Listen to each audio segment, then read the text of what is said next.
معزز ناظرین، پاکستان کی بری فوج کے تیسرے commander in chief field marshal Muhammad Ayub Khan 14 مئی 1907 کو ضلع ہزارہ کے گاؤں ریحانہ میں پیدا ہوئے تھے۔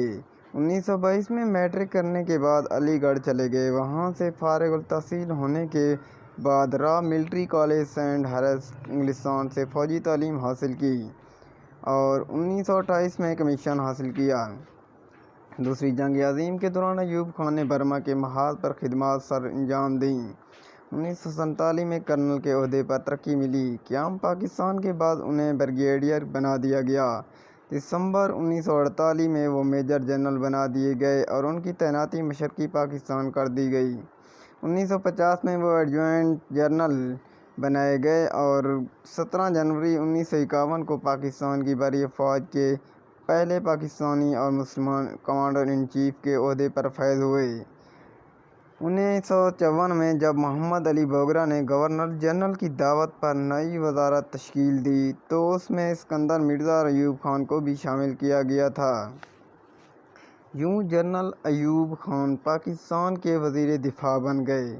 1958 میں جب ملک میں طوائف الملوکی اپنے عروج پر پہنچ گئی تو اسکندر مرزا نے 8 اکتوبر 1958 کو ملک میں مارشل لا نافذ کر دیا اور آئین کو معطل کر دیا۔ General Ayub Khan martial law administrator کے عہدے پر فائز ہوئے۔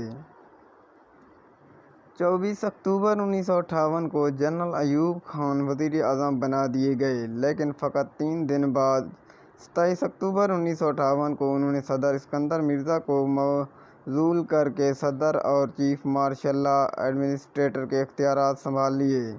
صدر ایوب خان نے نہایت تیزی سے ملکی صورتحال کو سنبھالا۔ انہوں نے فوجی اسپرٹ سے رات دن کام کر کے ملک میں کئی مفید اصلاحات نافذ کیں۔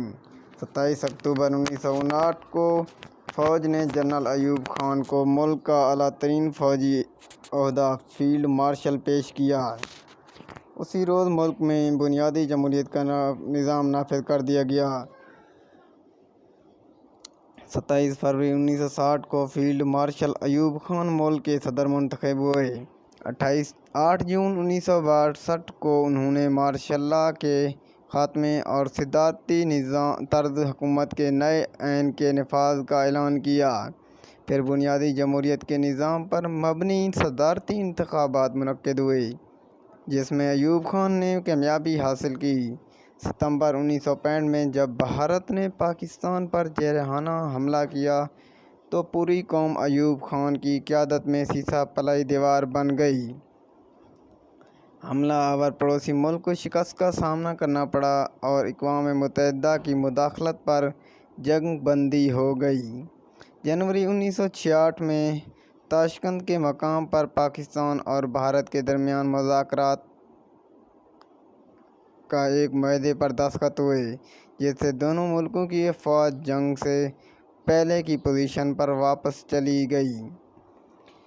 پاکستان کے عوام میں اس معاہدے سے بڑی بددلی پیدا ہوئی۔ 1968 میں جب فیلڈ مارشل ایوب خان کے عہد حکومت کو 10 سال مکمل ہوئے اور ملک میں عشرہ اصلاحات منایا گیا تو ملک کے تمام سیاسی جماعتوں نے ان کے خلاف تحریک جمہوریت کا آغاز کر دیا۔ ان کے خلاف ملک بھر میں مظاہروں اور ہنگاموں کا آغاز ہوا۔ 25 مارچ 1969 کو ایوب خان نے ملک کی باغ ڈور جنرل یحییٰ کے سپرد کر دی اور خود سیاست سے کنارہ کشی اختیار کر کے گوشہ گمانی میں چلے گئے۔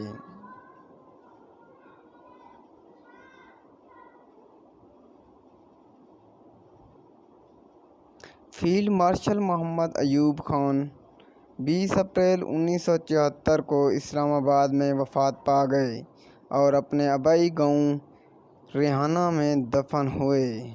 ایوب خان مرحوم نے اپنی سونہ عمری میں فرینڈز ناٹ ماسٹر کے نام سے تحریر کی تھی جس کا اردو ترجمہ جس رزق سے آتی ہو پرواز میں کوتاہی کے نام سے شائع ہو چکا ہے۔ اس کے علاوہ ان کی ذاتی ڈائریوں کے مندرجات بھی diaries of field marshal Muhammad Ayub Khan کے نام سے اشاعت پذیر ہو چکے ہیں۔ ناظرین، اس انفارمیٹو ویڈیو کے بارے میں کمنٹ ضرور کیجیے گا۔ ہاں، اگر آپ نے ہمارے چینل کو سبسکرائب نہیں کیا تو کر لیں اور گھنٹی پر کلک کریں تاکہ ہر ویڈیو آپ تک پہنچ سکے۔